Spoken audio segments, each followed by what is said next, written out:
Hello and welcome to this edition of The Hub on CGTN. I'm Meng Guan in Beijing. Greetings from the China Development Forum here at the Diaoyutai State Guest House in Western Beijing.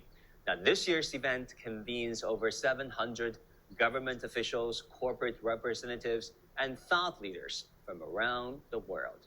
On the sidelines of this year's event, we caught up with Professor Jeffrey Sachs, professor of Columbia University. We discussed his recent speech to the European Parliament, China-Europe and China-US relations, and of course, the future of the world order, given the disruptions coming from some corners of the world. Professor Sachs, thank you for doing this again and welcoming you back to our program on CGTN. Yeah, but let's begin with the Chinese economy. There are a lot of underreported facts about the Chinese economy. For example, China unilaterally gave visa-free treatment to much of the Western world. And it is making foreign investment easier in more sectors, and a series of stimulus measures to boost the Chinese domestic economy, knowing that it is a shortcoming in the past few months and years. Where do you think the Chinese economy is right now? Your assessment, please. China is in a strong position. It's in a strong position because it is the low-cost producer of the cutting-edge technologies that the world most needs. It is the low-cost producer of AI, not only DeepSeek, but especially DeepSeek. It is the low-cost producer of electric vehicles, BYD. It is the low-cost producer of 5.5G, Huawei, and others. It is highly innovative. It's producing the green and digital technology of the future, and the rest of the world is seeing this and wants to be part of it. It wants to be part of it both in supply chains, in other words, having production in China. It wants to be part of it in the Chinese market. It wants to be part of it as a trade partner with China in the developing world so that those countries can achieve rapid economic development. If you're in Africa, or if you're in ASEAN, or if you're in West Asia, you say, my ticket to fast growth is green and digital technologies. Where can I find that? Well, with partnership with China. So this puts China in a strong position. Ironically, Donald Trump is strengthening the Chinese economy because American protectionism is not being well received around the world. It's being received with hostility and anger in the Western Hemisphere, in Canada, in Mexico, in Latin America. It's being received with very great annoyance in Europe. It's being received with great concern in Africa and in ASEAN, in Japan, in Korea. So countries are reassessing. If the United States is not a reliable partner, well, we need China as our reliable partner. So I think Donald Trump is actually a very self-defeating approach for the United States by being aggressive vis-a-vis the rest of the world. China says, we're here, we're open, we're cooperative, come partner with us, and the world's hearing that. And talking about Donald Trump's tariffs and other restrictions and embargoes towards Chinese trade investment and technology, there's an interesting data I want to share with you. With China's semiconductor self-sufficiency rate projected to reach 70% by the year 2030. And of course, with the DeepSeek coming of age, and you use the word, defeating the purpose or self-defeating. How would you evaluate Donald Trump's policy so far vis-a-vis China, especially, of course, which is largely a continuation of Joe Biden's policy, which you called one of the worst, presidential policies towards China and its foreign partners? In general, the idea of the United States that it would remain the lead country indisputably, or the unipolar country, by somehow containing China was nonsensical. But that was the approach adopted already back by Obama in 2015 and 2016. It was extended by Trump in his first term. It was then carried forward by Biden in his term. Now it is being carried forward once again by Trump in his second term. It doesn't make sense. If they would actually understand economics a little bit, they would understand that this is not going to work. It's not going to work geopolitically. The U.S. isn't going to isolate China. The U.S. might isolate itself the way that it's going, so it might create enemies all over the world of the United States because of this kind of aggressiveness that Trump is showing. And economically, it's not going to pull other parts of the world away from China. It probably will push other parts of the world towards China. It's just a mistake, in my opinion. But it's a mistake that I think is going to be with us for a while. Trump isn't going to change his mind because this is, first of all, a policy fairly widely subscribed to in the American political class. Second, Trump ideologically really is a protectionist, it seems. It's one of the few things that he's consistent on. It's a wrong policy in my approach, but he's consistently wrong on it, not intermittently wrong on it. So I don't think it's likely to reverse in the next few years. It's to the detriment of the United States, however. Well, what would be Donald Trump's end game vis-a-vis China? Because there seems to be some diverging forces at play within the Beltway and within Donald Trump's administration.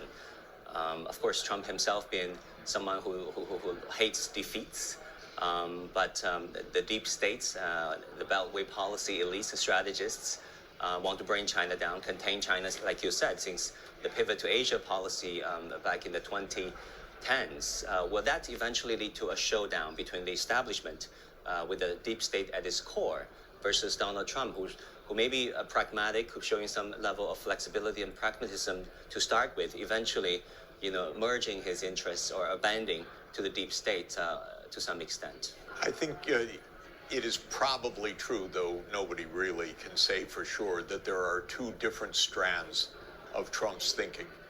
One strand is about protectionism as an economic strategy. He seems to believe in that. I think that's likely to continue. At the same time, there is a kind of view of Trump that the U.S. is one of a few great powers and better that we don't go to war with each other. This is the positive side that Trump gives some inkling of, for example, in his dealings with Vladimir Putin and Russia. The U.S. deep state has been deeply anti-Russian, but Trump is not. Trump is more divide the world. Russia, you take your part, we'll take our part. Trump's aggression seems to be more manifested in the Western Hemisphere.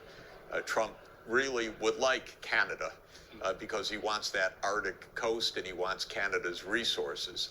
Of course, I think it's a crazy idea, but he seems serious about it. He wants Greenland, he wants Panama. So he doesn't care too much about Ukraine, which is fine, because when America cared, quote, too much about Ukraine, it got Ukraine into a war. Maybe Trump won't care too much about Taiwan. That would be safe for Taiwan and good for U.S.-China relations. We don't know what the policy will be right now. My own advice is stop sending armaments to Taiwan. Maybe Trump would come around to that view the same way he came around to the view of not sending armaments to Ukraine. We don't know yet.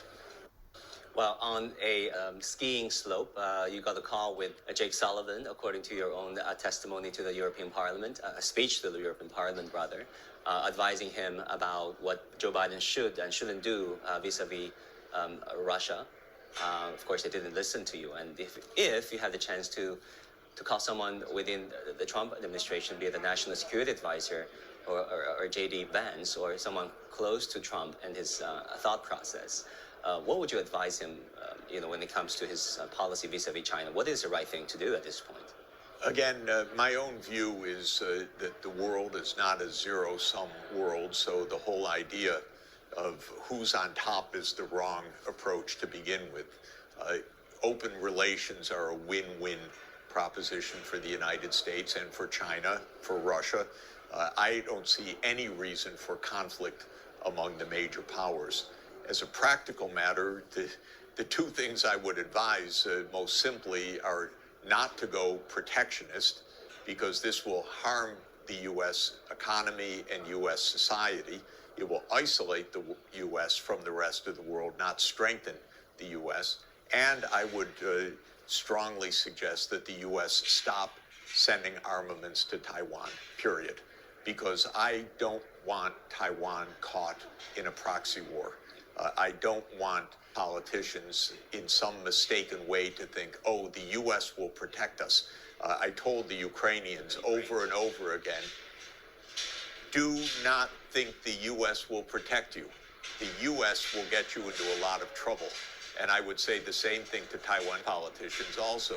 To keep Taiwan safe, deal with Beijing. Go to negotiation. Do not expect the U.S. to save you or to help you or to make you more secure. And sending armaments from the United States to Taiwan is simply a provocation.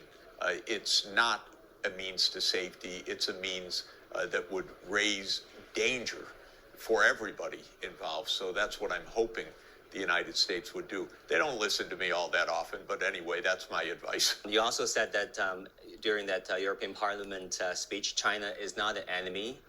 China is just a success story. That is why it is the enemy of the United States, because it's a bigger economy than that of the United States. And we thought that was brilliant. China has a key characteristic. It's got 1.4 billion people. The United States has 335 million people. China is therefore roughly 4 times the population. China is not going to remain below 1/4 of the U.S. size per person. Therefore, it's going to be a bigger economy. This is arithmetic. This is the logic of China's success. So the United States has to get used to the fact that China has a bigger economy already, far bigger when measured at purchasing power prices, and it will be a bigger economy measured at market prices and exchange rates. That's because there are 1.4 billion people. In per capita terms, the United States is still ahead and will be for some time, in fact. China is not a threat. China is not a danger. The world is not a zero-sum struggle. And trade with the U.S. and China during the past 40 years, and especially since the 1990s, has been mutually beneficial. China's rise has helped the United States to advance. The U.S. has helped China to advance. This has been mutually beneficial. In trade, when certain sectors or places do get hurt by trade, and that happens, then they should be helped by regional policy or by redistributional policy, by social support. This is how a normal economy behaves. You don't stop the benefits of trade because some small parts of the economy suffer relative to others. You rather help those parts to make sure that the benefits are widely shared. I can say in a different context in China, when China opened up the economy, it was the eastern part of the country on the coastal areas that benefited the most. And the Chinese leader said the Western China development is lagging behind the Eastern China development. So they created very creative ways to promote Western China development so that the benefits of development would also be shared in Central and Western China. That was a regional development policy that has been quite successful. The United States doesn't have such a policy. So if our industrial Midwest lagged behind, we don't have an industrial policy to say we need a Midwest development program. If we were as clever as China in its management of such issues, we would be much less protectionist. Trump is appealing to protectionism for particular parts of the American economy, neglecting the fact that the overall U.S. economy is a big beneficiary of U.S.-China open trade. Professor Sachs, talking about America's grand strategy, game theory is taught widely across American classrooms. The game theory that you think is not originating or derived from practical analyses, logical analysis, but rather very often coming from presumptions, presuming that your enemies or your rivals would act in a certain way, treating them as a black box, lacking of empathy and sympathy towards how they would think, and internally the dynamics over there. You said America's game theory is not a negotiation theory, it's not a peacemaking theory, but a unilateral theory and a non-cooperative theory. And can you elaborate on that? When American policymakers say, what should we do with China? They think they know what China's going to do. They think China's going to do some particular thing no matter whether there are negotiations or not. So they say, no reason to negotiate. Our policy should be the following. And this is a huge mistake. Even in everything we know about actual game theory, we know that if the two sides in a strategic relationship don't communicate, they're much more likely to end up in a bad situation than if they do communicate.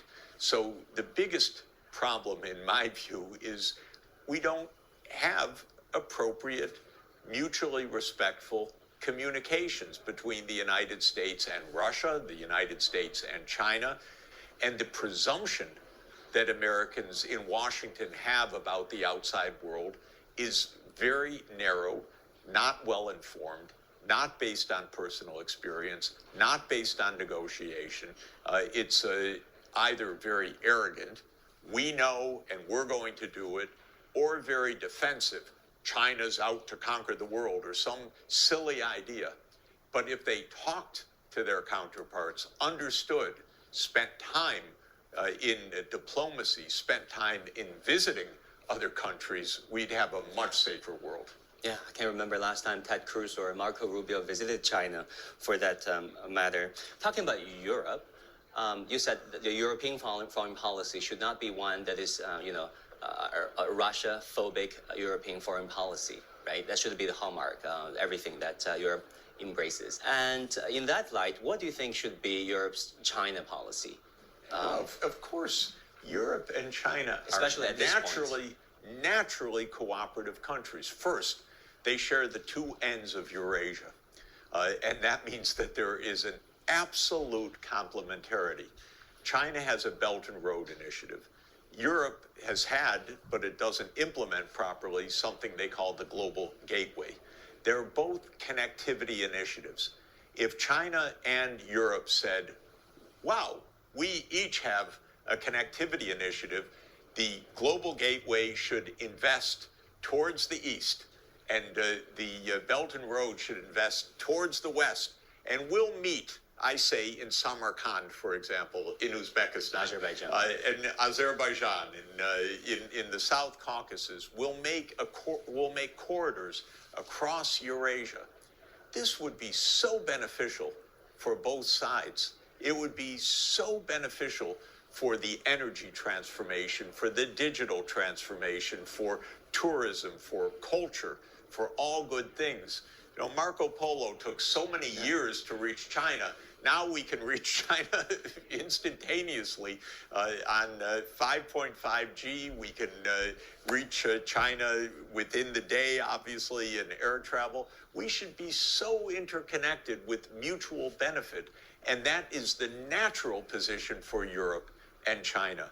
And interestingly, maybe Donald Trump, in his inadvertent way, will help bring this about, because during the Biden period, which I regarded as a very failed administration, Biden was saying the Western world must defend against China. And Europe was in the tendency to go with the U.S. Now, with Trump, Europe is not in the tendency to go with the U.S. They see the U.S. as weird, unstable. So ironically, Trump could help to bring Europe and China together.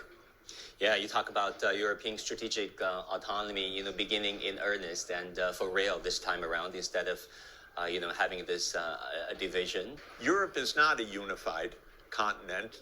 It was at war within Europe for basically 1,000 years. Now, the European Union is trying to be a peaceful unity, but it's a very weak unity so far. It is peaceful, but there's no foreign policy. There's no strategic policy. Up until now, Europe, 27 separate countries have relied on the United States to give the coherence. My argument is no. The U.S. can't give Europe the coherence. Europe needs its own coherence. That means a stronger European Union. That's a little bit tricky because many in Europe say, oh, the European Union, it's a failure. Why should it be stronger? We need weaker even. But I say, no, it's a failure. It should be improved. It should be fixed. If Europe is going to deal with China, it's good if Europe is more unified. If Europe is going to deal with Russia, it's good if Europe is more unified. If Europe is going to deal with the United States, Europe needs to be unified. Europe is threatened by the United States, by the way, directly threatened. Donald Trump is talking about taking Greenland. That's part of Denmark. Now, seriously. A NATO country. Seriously, that's not an idle statement. That is a real security threat from the United States. Europe should respond as Europe. They're not capable of that yet. So this is part of what I mean by strategic autonomy is not only a change of mindset, but also a change of institutions so that there's a real European Union, not only a very, very weak European Union. And Professor, you said Europe is not NATO. It shouldn't be. And you even called for a dissolution of NATO, which should have happened, you said, in the early 1990s. Yes. Well, it's unlikely to happen given the constraints and realities, as some would say. But you think that could be a choice, a thought for some of them, more liberal thinkers and policymakers to entertain themselves with? I think that there's a real chance, depending on how U.S. policy evolves under the Trump administration, that NATO will actually end within the next 10 years. Whether the United States under Trump says we continue to honor Article 5, which is the mutual defense part of NATO, is an open question, actually. It's pretty clear that Europe is moving towards more military autonomy and security autonomy. I want Europe to do it not in preparation for war. That's suicide. I want them to do it for peace and deterrence. So I don't want Europe to just build a military to prepare for war with Russia. That would be insane. I want Europe to have its own strategic autonomy and not to depend on the United States. I think that this is actually possible. The first steps are being taken right now. Which is? Well, the first steps are expanding the military component of Europe, added budget, and interestingly, and I think correctly in my view, the Europeans are saying when we build up our military equipment, it will be European-built systems. Because that does actually three things. One, it's a boost for the economy in straightforward demand terms. Europe needs that, actually. Second, if you only buy U.S. equipment, the U.S. can turn it on and off. You're still pretty dependent on whether those systems are going to work, how they're going to be maintained. You're still under the U.S. control. And third, it's actually the case, strangely enough, that investments in the military actually have a lot of technology spillovers for the whole economy. I don't champion that as the way to get those spillovers, but that will accelerate the European capacities. You said AI must serve humanity, not replace it, and you said there's a real danger where AI is, helping centralize powers to the corporate elites, to the policy maker. Can you elaborate on that? AI is clearly a very powerful technology, and it can improve human well-being across every part of our lives. Every part of the economy can be benefited by AI. But we know there are real risks as well. Nonstop surveillance, concentration of power among a few private companies, militarization of AI, autonomous weapon systems, even the potential fears that AI-driven systems escape human control, for example, on the battlefield, and actually provoke war or escalation or something quite disastrous. All of the bad side becomes possible as well. This is something true about technology pretty much from the human discovery of fire onward, which is that there's a good side to it and there's a dangerous side to it. And what do you think of the hostility displayed by the Trump administration towards DeepSeek, banning the government officials from using it right now, which could extend to, all sectors of the U.S. society potentially? We have a lot of companies very close into the Trump administration that are getting mega contracts from the CIA, from the Pentagon, from the National Security Agency, and from others that are creating a strong symbiosis of the security state and Silicon Valley. This is quite unhealthy, quite dangerous. Also, rather obscure from the public point of view. It's happening very quickly. It's happening below the surface. People don't know. Congress barely exists anymore. This is a one-person show in the United States at this point. So we don't really know what Mr. Musk and his friends are doing exactly in this area, but we have a good sense that a lot of potentially dangerous developments are taking shape quite quickly. Professor Sachs, thank you so much. Good to be with you. Thank you. And that will do it for this edition of The Hub on CGTN. I'm Meng Guan at the Diaoyu Thai State Guest House in Beijing. Thank you so much for tuning in. I'll see you again soon.